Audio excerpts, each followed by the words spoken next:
Medicals Australia Reform Association for your invitation to speak today. I'm sorry that I can't be with you in person. I'm grateful and slightly flattered that you'd rather play a pre-recorded message from me rather than to have someone else open your second annual conference live. I'm told that you wish to hear about the two recent Senate inquiries that have involved your profession. The first is the medical complaints process in Australia inquiry that delivered its report last November, an inquiry that I instigated, and the second is the inquiry that sprang from that, which is currently in progress, into the complaints mechanism itself administered under the Health Practitioner Regulation National Law. I'll get to those in a moment. But first, let's talk about you and why you're gathered here today. Your organisation's website says that you are here to discuss a crisis in the culture of healthcare. Among your concerns are bullying, anti-competitive behaviour, and the pressing need for authentic healthcare regulation reform in Australia. Between 2003 and 2005, similar concerns prompted a nurse at the Bundaberg-based hospital to raise the performance of a surgeon with whom she worked. Her name was Tony Hoffman. His was Dr. Jayant Patel. Queensland Health appointed Dr. Patel despite his having had no surgical specialist qualifications. According to one published account, Dr. Patel is linked to at least 87 deaths among the 1,200 patients he treated. 30 patients died while under his care. Nurse Hoffman repeatedly tried to blow the whistle on Dr. Patel from within. Hospital management ignored her, belittled her, and humiliated her.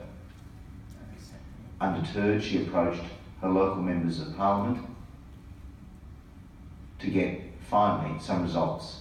Only then was she listened to, only then was action taken. Only later was she vindicated. Tony Hoffman later received the Order of Australia for her marvellous and heroic efforts to shine a light in a very dark place.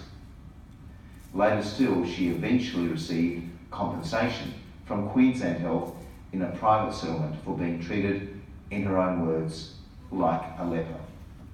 Clearly in this case, Dr. Patel was alone not the major problem. It was also the system that employed him, the system that had failed to adequately screen him, the system that protected him, and the system that flew him out of the country when the story hit the fan.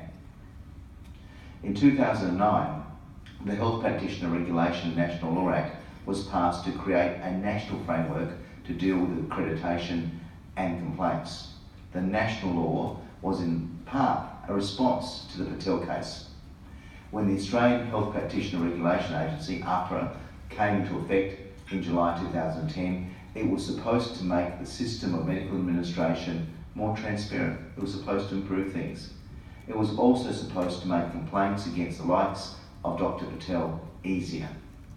However, within 3 years, evidence emerged that the national law had failed to address some serious issues within the health professions.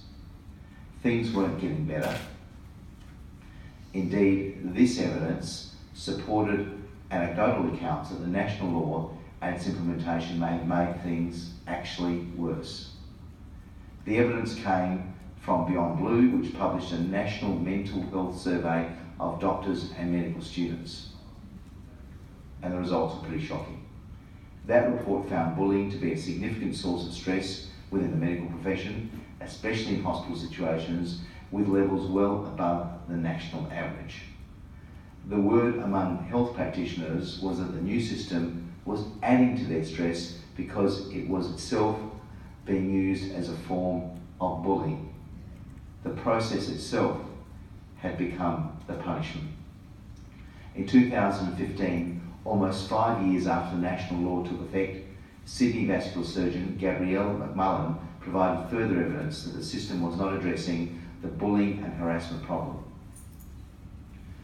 At the launch of a book on gender equality, Dr. McMullen said that for female trainee surgeons, it's easier to give in to sexual harassment than to pursue the predators because of entrenched sexism amongst many male surgeons.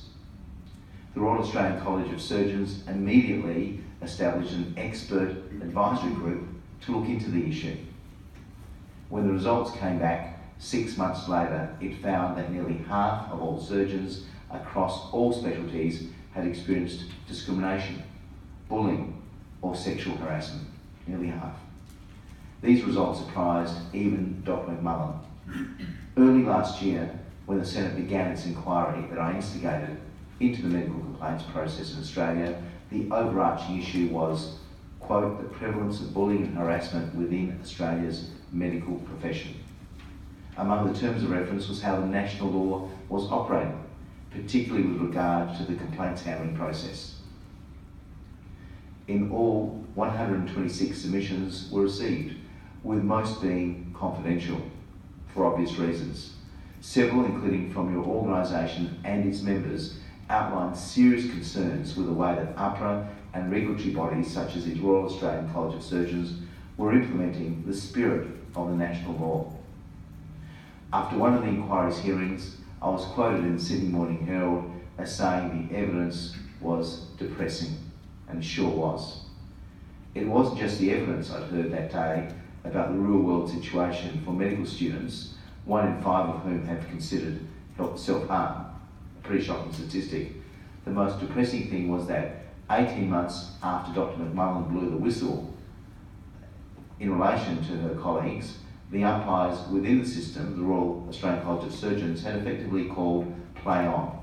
While the focus of the terms of the reference for that inquiry was on the medical complaints process, the committee was concerned by evidence that clearly shows that bullying and harassment remain prevalent across the medical profession, affecting patients and their families, medical practitioners, students and trainees. The committee was particularly concerned by the number of individual submissions it had received from medical practitioners, nurses and patients sharing their experience with the complaints process. Among the inquiry's 6 recommendations were that a new inquiry be established whose terms of reference examine the implementation of the current complaint system under the national law. That inquiry is currently examining a number of things, including the role of HPARA and the national boards, and whether the existing regulatory framework established by the national law contains adequate provisions for addressing medical complaints. It's also looking at the roles of HPARA, the national boards and professional organisations such as the various colleges in addressing concerns within the medical profession with the complaints process. In all, the inquiry received 122 submissions, with just over half being confidential. The inquiry will produce its report in just a few weeks' time, in about 5 weeks. Whilst I can't preempt the outcome of the inquiry, what I can tell you is this: Australians and Australian medical professions undoubtedly owe whistleblowers like Tony Hoffman and Gabrielle McMullen a huge vote of thanks. They had the courage to stand up to systems that have become autocratic, bureaucratic, self-serving, or possibly even corrupted. But they had to stand alone. It follows then that ordinary, decent, fair-minded Australians also owe your organisation and you as individuals a huge vote of thanks, even if they all don't know yet who you are. The establishment of your organisation 2 years ago now means that dedicated health professionals do not need to live and operate in isolation and in fear. You can now band together to beat the bullies. By doing what you have done, and through what you are going to do today, you are also piercing the seal within that power vacuum. The stench of past dealings, depressing as it is, now at least is being aired in public, and that can only be a good thing.